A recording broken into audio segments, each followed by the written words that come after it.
Le face-à-face sur France 24, bienvenue. Je vous présente ceux qui m'accompagnent aujourd'hui en plateau. David Revaud-Dallon, bonjour. Bonjour. Rédacteur en chef de l'Hémicycle. Vous nous rappelez la une, David? La une, c'est violence et politique, l'incendie, sur cette tension qui monte à la fois contre les élus, mais aussi entre les personnalités politiques elles-mêmes, et parfois même chez des militants d'ultra-droite ou d'ultra-gauche dans les rues. Et je salue également Pierre Jacquemin, directeur de Politis. Bonjour. À la une, Pierre, cette semaine, bonjour. Eh ben, cette semaine, on essaie de filer un coup de main au Premier ministre. On a trouvé le pognon de dingue. On s'est entouré de plusieurs économistes. On a 5 propositions. On présente 5 propositions qui rapportent un peu plus de 50 milliards d'euros. Et le jackpot. Jackpot. Plus une autre proposition à 100 milliards. À lire donc cette semaine. Allez, on débute cette émission avec ce Conseil de défense et de sécurité nationale qui se tient aujourd'hui à l'Élysée autour d'Emmanuel Macron. Et on va s'intéresser donc à ce rapport de 73 pages sur le mouvement des frères musulmans et le rôle qu'il joue en France. Texte qui évoque une volonté d'entrisme dans la société française. Il doit inspirer au gouvernement de nouvelles mesures. Avant de vous donner la parole, on écoute les propositions à ce propos de Jordan Bardella, le président du RN, le Rassemblement national. Donc, je souhaite, et nous le mettrons en œuvre demain si nous arrivons à la tête du pays, que les frères musulmans soient interdits, dissous, considérés comme une organisation terroriste et que l'ensemble de ces relais soient combattus sur le plan administratif. Il y a 139 mosquées radicales qui sont aujourd'hui aux mains des frères musulmans, il faut les fermer. David, les frères musulmans, c'est un mouvement bien connu dans le monde, c'est surtout une idéologie avec cette question casse-tête pour le gouvernement. Comment interdire une façon de penser, une idéologie? Exactement, oui, une idéologie, une organisation séculaire, puisque créée en 1928 en Égypte, donc bientôt un siècle d'existence, qui d'ailleurs est interdite en Égypte, lieu de naissance du mouvement, mais aussi en Arabie Saoudite, en Jordanie et dans plusieurs pays arabes. La question, on va revenir au fond, mais l'interdiction en réalité est compliquée parce que vous avez raison, comment on interdit une idéologie d'une part, et puis surtout, il n'y a pas d'organisation qui s'appelle Frères musulmans en France, donc c'est un peu compliqué. Après, sur le fond, on va en parler, mais ce rapport il est extrêmement détaillé, il approfondit un certain nombre d'informations, de tendances que nous avions déjà, c'est-à-dire un mouvement qui se développe, qui fait de l'entrisme non seulement dans un certain nombre d'organisations, d'associations cultuelles et religieuses, de mosquées, mais aussi dans toute une série de pans de la société, le scolaire, le culturel, parfois même le sportif, et donc à l'arrivée avec des visées politiques. C'est une organisation, je crois que c'est le chiffre de 7% des mosquées qui sont concernées. Certains spécialistes estiment que, en réalité, c'est un peu plus. Alors c'est 10% sur la période 2010-2020. Voilà. C'est à la fois beaucoup, parce que je crois qu'il y a plusieurs dizaines de milliers, 80 000 ou 90 000 adeptes ou proches du mouvement, des dizaines de milliers d'élèves qui sont scolarisés en lien avec cette mouvance. C'est beaucoup, ça se développe, mais en réalité, c'est aussi, il faut le dire, une minorité parmi nos compatriotes de religion ou de culture musulmane. Donc, c'est à la fois alarmant et quand même, je pense qu'il faut relativiser la chose. Après, ce qui est intéressant, c'est la façon dont le gouvernement a décidé d'utiliser ce rapport, d'abord de le commander. Il y a un an, c'était Gérald Darmanin, un peu plus d'un an, le ministre de l'Intérieur qui l'a commandé, relancé par Bruno Retailleau après sa nomination au ministère de l'Intérieur, et surtout la communication qui en est faite. Vous le disiez, il y avait ce matin même un conseil de sécurité et de défense dédié à ce seul sujet. Ça veut dire que le gouvernement a l'intention à la fois de sonner l'alarme et le tocsin, mais aussi de démontrer qu'il sort de l'alarme et le tocsin sur ce thème. Pierre, sur ce casse-tête gouvernemental, quels sont aujourd'hui les leviers à la disposition de l'exécutif?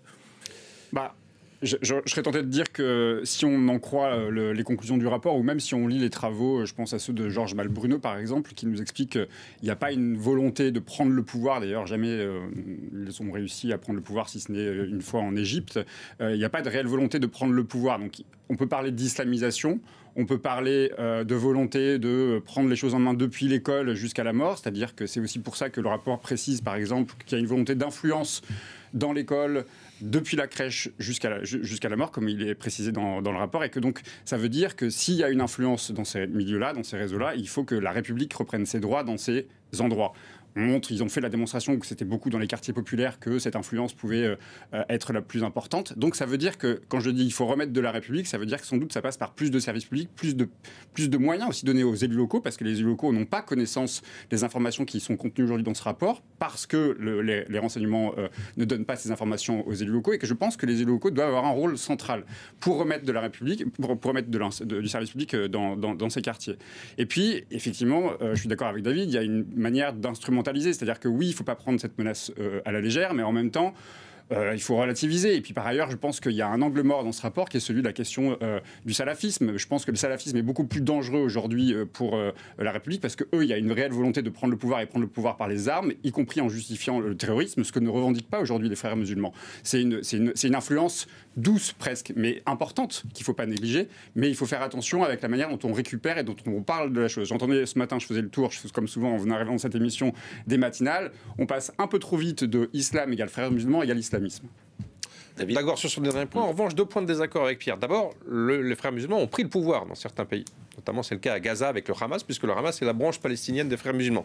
On peut se demander si la Turquie n'est pas aussi sous l'influence des frères musulmans, puisque M. Erdogan, le président turc, est quand même très proche de cette mouvance. On pourrait aussi citer le Qatar. Il y a quand même une influence réelle, voire une prise du pouvoir. Et puis, en réalité, là où je ne suis pas d'accord avec vous, c'est que le but, et c'est d'ailleurs énoncé dans la doctrine fondée par Hassan al-Banna, qui est le père du frérisme, non, le père du frérisme, le grand-père de Tariq Ramadan également, et qui explique qu'à l'arrivée, alors c'est plus compliqué que ça, je schématise, mais en substance, c'est quand même le but est de prendre le pouvoir. Vous savez, on a qualifié les fréristes, les frères musulmans, de trotskistes de l'islam radical. C'est-à-dire que c'est une vision qui vise non pas à faire la révolution dans la rue par les armes, ou comme les djihadistes à commettre des attentats, mais à s'infiltrer dans toute une série de pans de la société, le social, le cultuel bien sûr, le scolaire, pour à l'arrivée avoir une influence politique. Et on remarque que dans les années 80, c'est-à-dire la décennie où s'est installé le frérisme en France,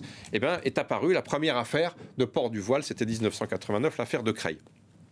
Cela étant dit, je rappelle quand même qu'il y a eu une loi sous le premier quinquennat d'Emmanuel Macron qui s'appelle la loi sur le séparatisme, enfin contre le séparatisme, qui visait précisément ce type de dérive, d'influence radicale dans toute une série de domaines. Et la première remarque que je fais, c'est qu'il faudrait quand même se poser la question de l'efficacité de cette loi. Parce que là, on parle déjà dans l'air, flotte, plusieurs propositions, on a cité celle de Jordan Bardella, mais il y en a toute une série.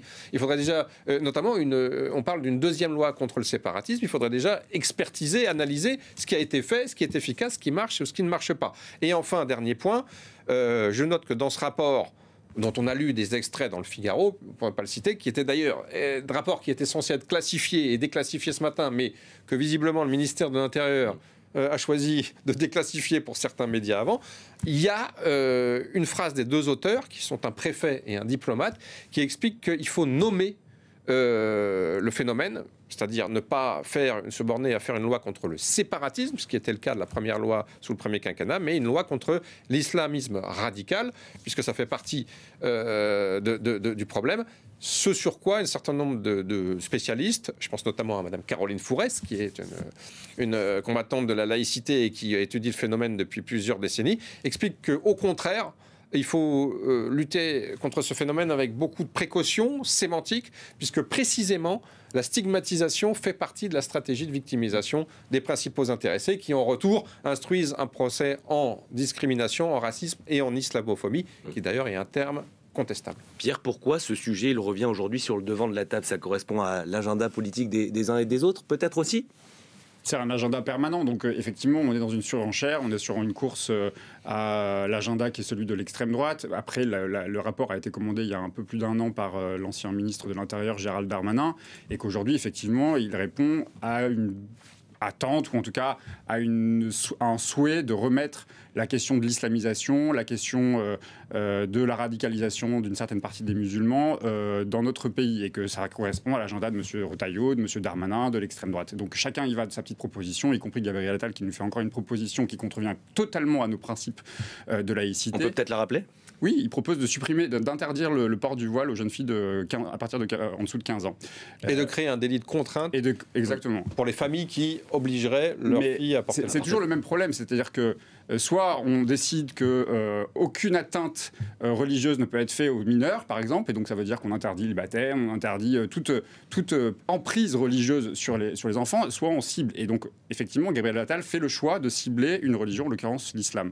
Et que ça, moi je me pose la question de savoir si ce sont véritablement des laïcs Parce que forcément, quand on remet en cause à ce point la laïcité, ça me pose des questions. Et puis, encore une fois, je pense encore que la loi existe, la loi sur la laïcité existe. 1905, certes, c'est loin, mais il y a encore des textes de loi dans ce texte de 1905 qui permet à la justice d'agir quand il y a des atteintes à la laïcité. Et qu'on doit utiliser ces articles-là pour pouvoir encadrer des phénomènes qui relèvent effectivement de la justice. Je pense que la succession, la surenchère de lois qui ne servent à rien, dont on n'a même pas pris la mesure, ni fait on n'a pas fait le bilan de la loi séparatisme, il faut déjà faire ça, il faut déjà faire cet exercice avant de proposer et de participer de cette surenchère permanente très droitière, très calée sur celle de l'extrême droite. Un dernier commentaire avant de passer à la suite, David. Je pense que le phénomène existe, il est réel. Je pense que ce rapport, on le connaissait, le rapport le documente précisément, il est assez inquiétant. Donc oui, effectivement, il faut être vigilant, mais je pense qu'on n'a pas encore trouvé le moyen de contrer ce phénomène. Il y a quand même un problème qui est celui du modèle républicain, du modèle laïque. Et comment se fait-il qu'un certain nombre de nos jeunes français de culture ou de confession musulmane se voient attirés par ce travail d'influence souterrain des fréristes, et ça remet évidemment une fois en cause l'attirance de notre modèle républicain, de notre modèle laïque, et surtout de notre réussite, de notre possibilité de réussite, de monter l'ascenseur social. Si jamais ces jeunes avaient une possibilité de réussir socialement, professionnellement, de gagner leur vie, de trouver des carrières professionnelles attrayantes, etc., sans doute ne seraient-ils pas tentés de glisser vers ces dérives communautaires et islamistes. Allez, on passe à notre second thème de la journée, cette primaire réclamée par François Ruffin à gauche, en vue notamment de la présidentielle 2027. L'ancien de LFI souhaite qu'elle aille, selon ses termes, de Poutou à Hollande. Le spectre est large, l'objectif pour le moins ambitieux, offrir aux électeurs de gauche l'unité, mais aussi bien sûr une candidature alternative à celle de Jean-Luc Mélenchon, avec qui, vous vous en souvenez, il a rompu avec fracas. On va écouter l'ancien LFI qui est député de la Somme.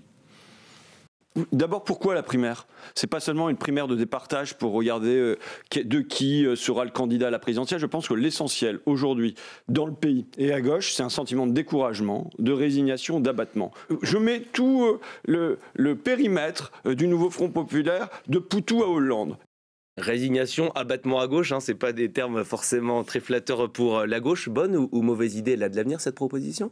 Oui, je pense qu'elle a de l'avenir parce qu'elle fait l'objet de plusieurs consensus dans les partis politiques. Marine Tondelier y est plutôt favorable. Je crois qu'Olivier Faure y est plutôt favorable aussi. Lucie Castet appelle aussi de ses voeux à une primaire de la gauche et des écologistes. On a vu en 2022, avant 2022, une structure s'organiser, une initiative citoyenne qui s'est appelée la primaire populaire, qui avait recueilli quasiment 500 000 suffrages pour élire celui ou celle qui aurait dû représenter les couleurs de la gauche à l'élection présidentielle. Ça a échoué parce que les partis politiques n'ont pas été partie prenante de cette initiative. Et je pense aujourd'hui, compte tenu de la situation de la gauche, que si elle veut passer le second tour, comme c'est quand même un des objectifs pour être président de la République, c'est déjà passer le second tour, il faut qu'elle soit rassemblée.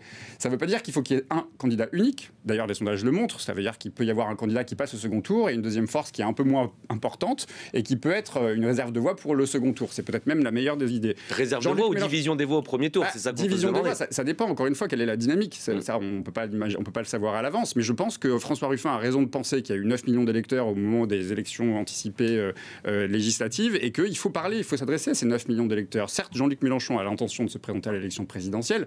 Si une autre candidature devait émerger, et après ce sera une question de dynamique, mais je pense que si une primaire, comme l'estime François Ruffin, pouvait arriver à mobiliser 2 millions, 3 millions de Français pour aller voter pour cette primaire, ça peut être un joli socle déjà pour lancer une campagne présidentielle. C'est une bonne initiative pour lui ou pour la gauche ? Deux choses. La première, c'est que, d'abord, un peu moins optimiste que Pierre sur le fait que, oui, c'est vrai qu'Olivier Faure est d'accord avec cette primaire, mais il a un certain nombre d'opposants, et ils sont nombreux au Parti socialiste, qui ne sont pas du tout d'accord et qui considèrent que le candidat doit être un candidat socialiste canal historique, on va dire. Et donc là, il y a le Congrès qui va les départager le 15 juin, à la mi-juin. On verra qui gagne. Et puis, vous le disiez, Jean-Luc Mélenchon, lui, il sera candidat quoi qu'il arrive, quoi qu'il en coûte. On m'aurait dit l'autre. Donc ça veut dire qu'il y a quand même deux courants, et les deux principaux courants de la gauche qui ne sont pas forcément pour cette primaire. Ensuite, sur le constat, deuxième chose, de François Ruffin, je pense que sur le fond, il a raison. C'est-à-dire que si la gauche n'est pas unie au premier tour de la présidentielle, il y aura déjà un Mélenchon qui est candidat, on le connaît, il est quand même assez performant en campagne, même si je pense qu'il a perdu beaucoup de crédit depuis le 7 octobre. Il avait dit la dernière fois que c'était la dernière candidature. Oui, enfin bon, les promesses n'engagent que ceux qui y croient, une fois de plus. On sait très bien qu'il sera candidat, Pierre l'a dit, et on sait très bien qu'il commence toujours autour de 10, 11, 12 et qu'il finit généralement autour de 20%. Là, je pense que depuis le 7 octobre, il a quand même une fois encore perdu des plumes. Le sondage du jour, il est à 15, c'est quand même un score très élevé. Donc, effectivement, sur le papier, Ruffin a raison, il faut une candidature commune de tous ces courants. Après, la primaire, le problème de la primaire, c'est que c'était présenté dans les années 2000, 2010 comme l'alpha et l'oméga pour tous les partis politiques. Ça valait pas seulement pour la gauche, mais aussi pour la droite. Souvenez-vous, Ségolène Royal, 2007, était propulsée par les fameux adhérents à 20 € du Parti Socialiste. C'était 300 000 votants. Ensuite, c'était François Hollande, 2012, qui lui a été élu, propulsé par 2 ou 3 millions de votants. Je crois qu'à l'époque, c'était ça. Et puis, après, Benoît Hamon a fini, lui, à 7%. De même à droite, souvenez-vous, François Fillon a gagné la primaire. On sait comment ça s'est terminé. Alors certes, il y a eu une affaire, il y a eu une campagne qui n'a pas forcément été au rendez-vous, mais la primaire, je crois que les partis en sont un petit peu revenus aujourd'hui. Et ce qui était considéré comme la martingale absolue, en réalité, on a commencé à comprendre qu'il y avait aussi des failles, il y avait aussi des fissures, et que justement, ces fissures que créait la compétition entre candidats du même camp ou du même parti, étaient ensuite utilisées par les opposants. Donc, c'est pas non plus l'alpha et l'oméga. Encore une fois, il a raison sur le constat. Est-ce que la primaire est la bonne solution? Je ne sais pas. Il nous reste 30 secondes, Pierre, pour un mot de conclusion. Oui, je pense, je faisais référence tout à l'heure à un sondage qui est apparu dans la revue Regard, où il faisait la démonstration qu'un candidat social-démocrate à 19 passait le second tour, et il y avait quand même une force d'appoint qui était celle de la France Insoumise, qui était réduite à 8%, et que donc du coup ça peut permettre effectivement une dynamique de second tour. Donc deux candidatures de gauche, ça serait pas non plus une division qui serait mortifère pour la gauche, ça peut être une alternative possible. Avec peut-être une multiplication des candidatures à droite et au centre. Oui, mais toute la question est de savoir justement combien il y aura de candidats à droite, quel va être le vrai seuil de qualification pour le deuxième tour. Plus il est bas, plus ça donne des chances à la gauche d'y être. Merci d'avoir respecté le temps imparti de cette émission. Merci Pierre, merci David. L'info continue bien sûr sur France 24. Vous restez avec nous.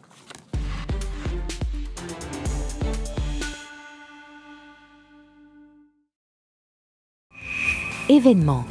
2 jours de cinéma et de glamour, c'est parti pour le Festival de Cannes. De Tom Cruise dans le dernier volet de Mission Impossible au premier film de Scarlett Johansson, en passant par Tahar Rahim, méconnaissable dans Alpha de Julia Ducournau. Ne ratez pas nos rendez-vous quotidiens depuis la Croisette pour ne rien manquer de cette 78e édition. Vivez en direct le Festival de Cannes sur France 24 et france24.com. Je suis Bastien Renouille, correspondant de France 24 à Nairobi. Je couvre l'actualité de l'Afrique de l'Est. Retrouvez-moi dans le Journal de l'Afrique et dans les autres éditions des journaux de France 24. Bastien Renouille, l'un des 200 correspondants de France 24 dans le monde.